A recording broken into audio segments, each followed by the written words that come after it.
ही गुजारिश है, कुद्स में मुट्ठी भर जमीन बेच दें हमें। कुद्स की जमीन का एक टुकड़ा भी नहीं दिया जाएगा। ये सरजमीन हमारी नहीं, हमारी कौम की है।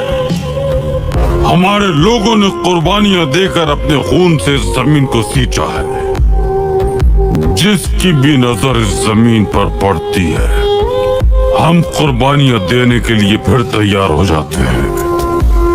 कुद्स की सरजमीन पर सिहोनी रियासत की इजाजत हरगिज नहीं देंगे हम भी ये ऐलान करते हैं, जब तक हम जिंदा हैं, ये रियासत कभी कायम नहीं होगी, कामयाब नहीं होने देंगे हम। चले जाओ। जो हम पर भरोसा करे उसका हाथ खाली नहीं भेजते। हाथ दोस्ती के लिए बढ़े तो थाम लेते हैं, और अगर दुश्मनी के लिए बढ़े तो काट देते हैं।